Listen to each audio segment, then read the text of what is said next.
Alrighty, got her on the ground. All the electrical's done. Here she goes. Start that.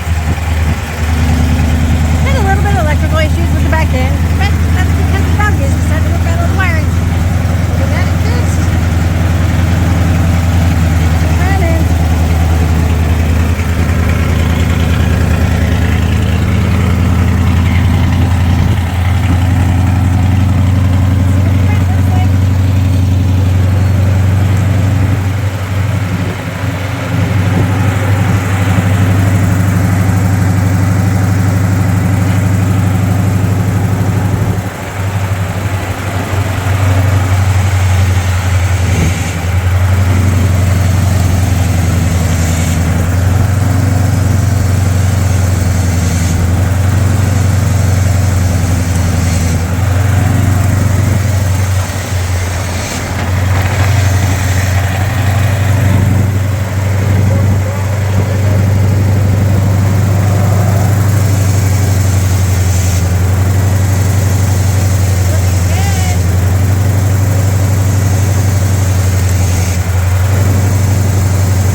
Super duper towed.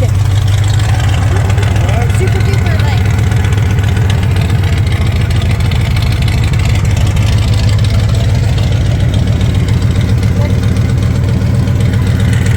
Oh, that's good.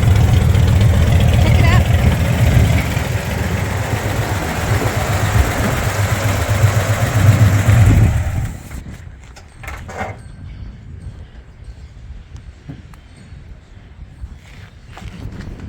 She got down. Oh, those ain't heavy enough at all. Nope.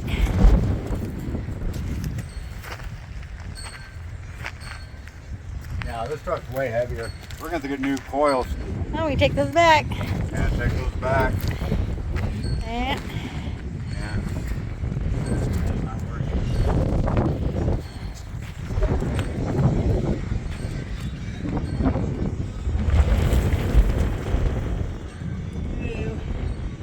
See that there? But what we could do is get to a scale.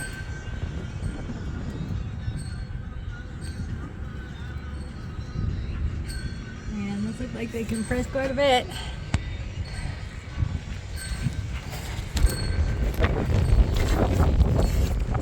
So we need heavier springs.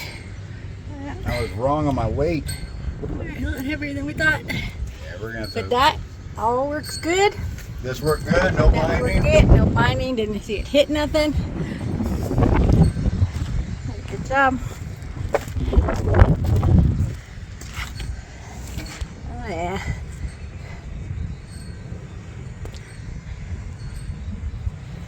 Okay, we'll get her jacked up again. This is way too low. Yeah, that's towed like a sick one. Yes, it is. Pretty crazy. So we just gotta get the right coils for it. Alrighty.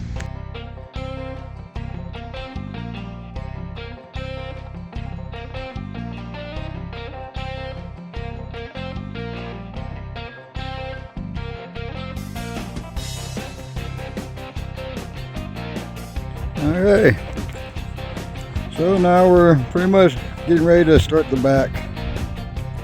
Front's done, minus we got to get heavier coils. I was off on my weight, on my added weight. This truck was originally 5,200 pounds, and I thought we were about 56, 58 with the metal, or about 58 with the metal. And went to King, gave him the corner weights and all that, and they told us 550s with 500, but my weight was wrong. We finally got the wheels and got it where she can move it. We can move it, and we put her on the trailer and went and got it weighed. This truck right now weighs 6,200 pounds, and we're gonna add about 400 pounds of metal in the back. So it's gonna put at 6,600 pounds. So with that weight, we need to do a 650 and a 600. We already have the 600, so we have to order some 16 650s, because these ones, when you back up, it makes it tow really bad. When you pull forward, she pops up. She'll ride up. They're just way too soft. But when she pops up, it's only got about 4 inches of shaft showing. We want 7 to 8 inches of shaft showing of that shaft. So we have a lot of up travel, because this thing gets 20 inches of travel in the front. So we're going to do that, and that should put her at the right height. So when she rolls forward, should be 7, 8 inches of shaft showing, 50% or 60%. And that will be good for that. Otherwise, the steering all did really well. No flexing in there, no binding. Hydraulic ram worked good. It responds a lot quicker now. Better position for that hydraulic ram. I used to have it down on this A-arm, on this TTB right here. That was a bad place for it. But up here, now one full turn. This is actually 2 turns. One to lock, back to center, and back to lock. Oh, 2 full turns. 1, 2. I believe, yeah. 2 full turns. From lock to lock. Responds really quick now. Had some wiring issues that we had to fix. My dog ripped out all my wires in the back because of a squirrel, so that was fun. That was extra. Everything looks to be holding. We cleaned up all the wiring in here. Wire loomed it. Got it all out of the way. But everything clears. She turns a lot tighter now.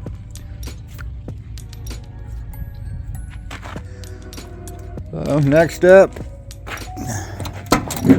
we got to pull the seat out, pull all the interior out. I got to drill through the back of the wall and through the bed to run pipes from here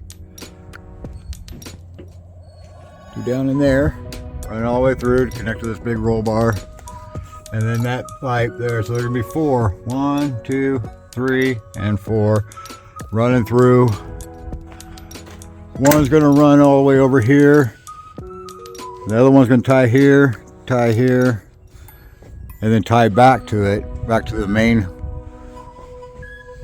bar that goes down on both sides. And then the coilovers and the bypass will be sitting right in here, about this level. 1 here and 1 here, right about in this area. And we'll box it out. Maybe throw a beam up here, coming from that side to that side, and then going down about every 2.5 feet. Bar going down with a couple crosses, and then a couple crosses going across up here. And we'll triangulate the front right here. And then when it comes down, we'll triangulate the back over here. And that's probably going to be right about here. We'll put a triangulate it with the frame. Now where the tire will mount. And then the fuel cell will be right here, kind of sticking up out of the bed. I'm going to get 30-gallon fuel cell. I have a 16-gallon rear tank in here and a 19-gallon up in there. That's a 19-gallon tank, but that's going bye-bye. And that rear one's gonna go bye-bye. I'm gonna get a fuel cell, cut it in right here. The cage will come across, drop down. And I'm not sure about the tires. I'm probably gonna cut out the bed right here, and along the cage create a sump,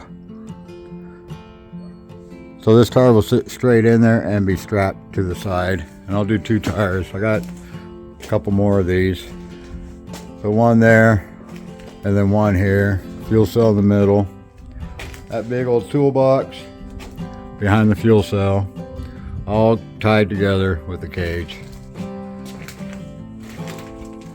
Oh, built the battery box. And that's the battery box, nothing fancy. It'll go with the name scrap heap. Just welded to the roll cage.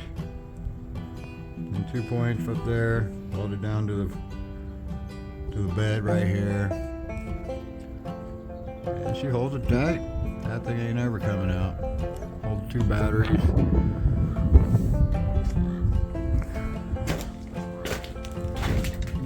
Yep, gotta do the trailing arms here, which are gonna be 56 inches long. Going from the axle back there, all the way up.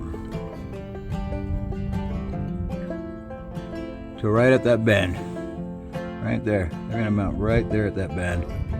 The drop axle is gonna come down. I gotta relocate the exhaust. I gotta cut out these I guess you call them tie rods or link bars. Remove those link bars right there. And cut this out and reroute for the rock slider on that back side. Quite a bit. Perco switch is right there.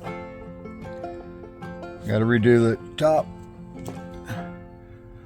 where it comes in. We'll build a platform for this, for the speakers, close that all off, put air ducts in, because we do have AC in this truck.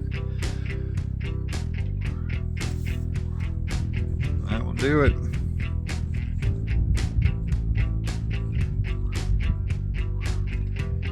Oh, quite a bit of work yet to do. Quite a bit left to do. What is going on here? Oh, there we go. But she's coming out. I can't wait to take her out.